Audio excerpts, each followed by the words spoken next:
श्रीमद्भागवत गीता अध्याय 6 आत्म संयम योग।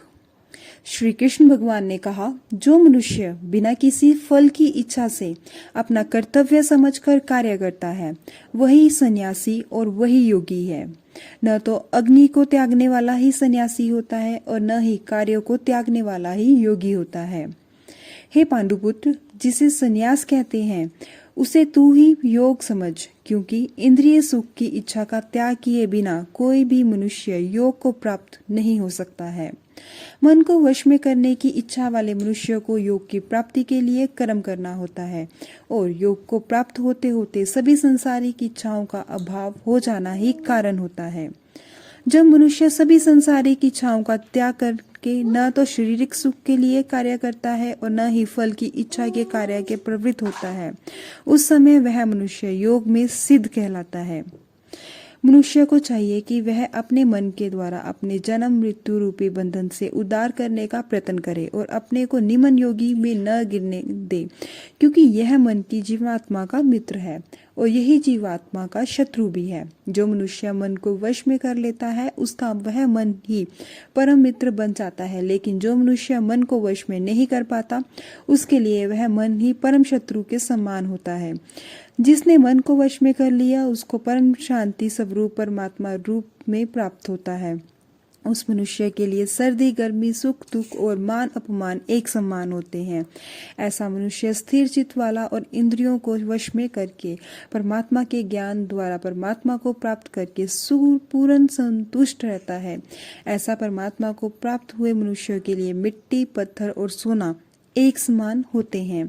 ऐसा मनुष्य स्वभाव से सभी का हित चाहने वाला, मित्रों और शत्रुओं में तटस्थ और मध्यस्थों में, शुभ चिंतकों और ईर्ष्यालुओं में, पुण्य आत्माओं और परमात्माओं में एक समान भाव रखने वाला होता है।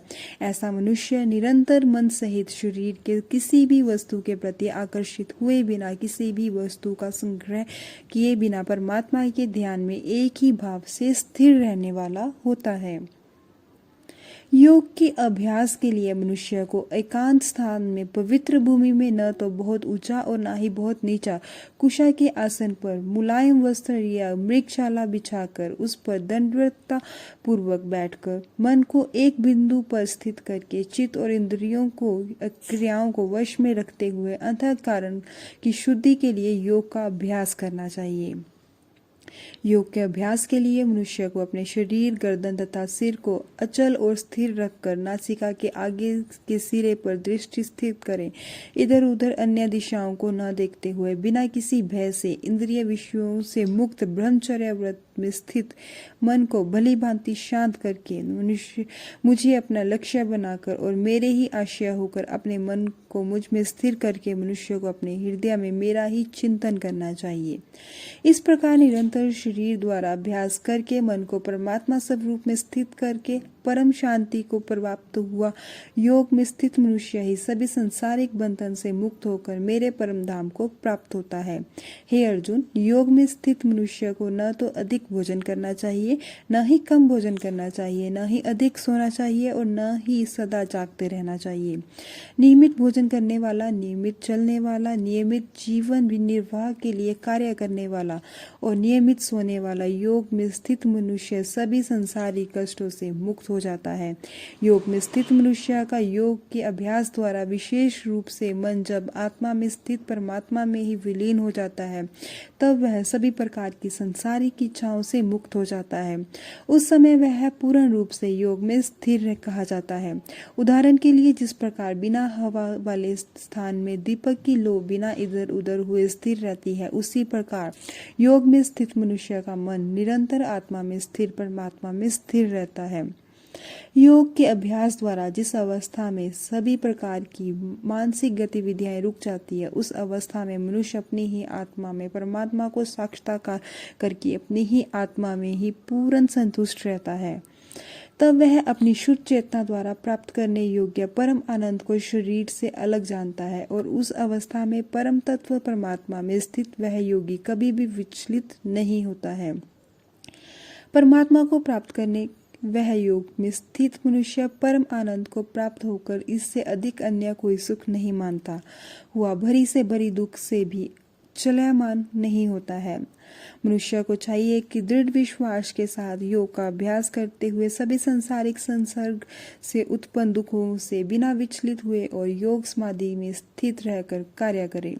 मनुष्य को चाहिए मन में उत्पन्न होने वाली सभी सांसारिक इच्छाओं को पूर्ण रूप से त्याग कर और मन द्वारा इंद्रियों के समूह को सभी ओर से वश में करे। मनुष्य को चाहिए कर्मश चलकर बुद्धि द्वारा विश्वास पूर्वक अभ्यास करता हुआ मन को आत्मा में स्थिर करे, परमात्मा के चिंतन के अलावा अन्य किसी वस्तु का चिंतन न करे। मनुष्य को चाहिए स्वभाव में स्थिर न रहने वाला और सदा चंचल रहने वाला यह मन जहाँ जहाँ भी प्रकृति में जाए वहाँ वहाँ से खींच कर अपनी आत्मा में ही स्थिर करे। योग में स्थित मनुष्य का मन जब परमात्मा में एक ही भाव में स्थिर रहता है और जिसकी रज गुण से उत्पन्न होने वाली कामनाएं भली प्रकार से शांत हो चुकी हैं, ऐसा योगी सभी पाप कर्मों से मुक्त होकर परम आनंद को प्राप्त होता है। इस प्रकार योग में स्थित मनुष्य निरंतर योग अभ्यास द्वारा सभी प्रकार के पापों से मुक्त होकर सुखपूर्वक परम ब्रह्म से एक ही भाव में स्थिर रहकर दिव्य प्रेम स्वरूप परमानंद को प्राप्त करता है। योग में स्थित मनुष्य सभी प्राणियों में एक ही आत्मा का प्रसार देखता है और सभी प्राणियों को उस एक ही परमात्मा में स्थित देखता है। ऐसा योगी सभी को एक समान भाव से देखने वाला होता है। जो मनुष्य सभी प्राणियों में मुझ परमात्मा को ही देखता है और सभी प्राणियों में को मुझ परमात्मा में ही देखता है, उसके लिए कभी अदृश्य नहीं होता हूँ और वह मेरे लिए कभी अदृश्य नहीं होता है। योग में स्थित जो मनुष्य सभी प्राणियों के हृदय को मुझ में स्थित देखता है, भक्ति भाव में स्थित होकर मेरा ही स्मरण करता है, वह योगी सभी प्रकार से सदैव मुझ में ही स्थित रहता है। हे अर्जुन, योग में स्थित जो मनुष्य अपने ही समान सभी प्राणियों को देखता है, सभी प्राणियों के सुख और दुख को भी एक समान रूप से देखता है, उसी को परम पूर्ण योगी समझना चाहिए। अर्जुन ने कहा, हे मधुसूदन, यह योग की विधि जिसके द्वारा संवत भाग दृष्टि मिलती है, जिसका कि आपके द्वारा वर्णन किया गया है, मन के चंचलता के कारण मैं इस स्थिति में स्वयं को अधिक समय तक स्थिर नहीं देखता हूँ। हे कृष्ण, क्योंकि यह मन निश्चित ही बड़ा चंचल है, अन्य को मत डालने वाला है और बड़ा ही हठी तथा बलवान है। मुझे इस मन को वश में करना वायु को वश में करने के समान अत्यंत कठिन लगता है। श्री भगवान ने कहा, हे महाभालु कुंती पुत्र, इससे कोई संशय नहीं है कि चंचल मन को वश में करना अत्यंत कठिन है, किंतु इसे भी सांसारिक कामनाओं को त्याग और निरंतर अभ्यास द्वारा वश में किया जा सकता है।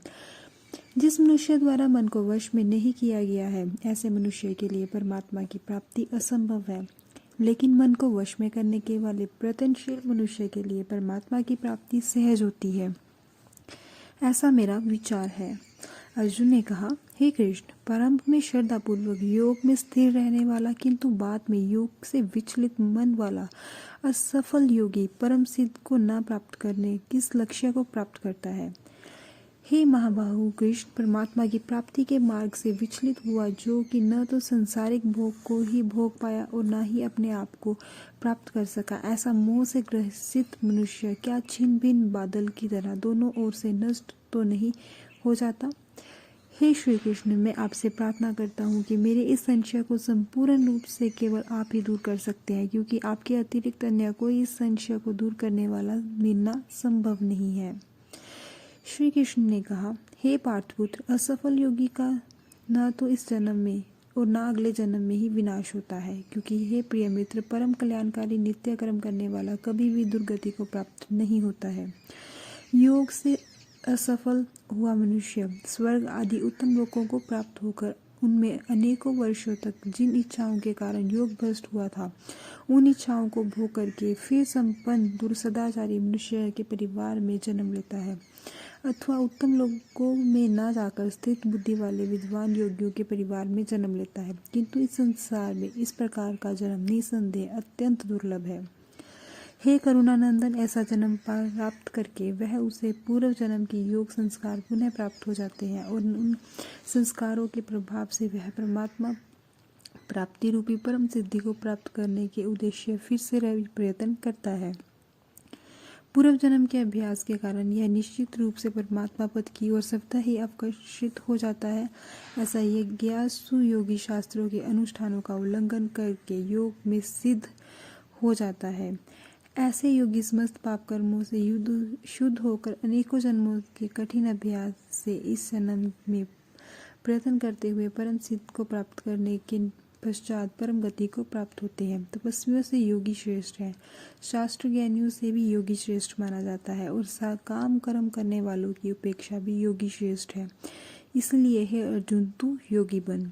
सभी प्रकार के योगियों से जो पूर्ण श्रद्धा सहित संपूर्ण रूप से मेरे आश्रित हुए अपने अंतःकरण से मुझको निरंतर स्मरण करता है, ऐसा योगी मेरे द्वारा परम योगी माना जाता है। इस प्रकार उपनिषद, ब्रह्म विद्या तथा योग शास्त्र रूप श्रीमद् भागवत गीता के श्री कृष्ण अर्जुन संवाद में ध्यान योग नाम का 6वां अध्याय संपूर्ण हुआ। हरिओम तत्सत।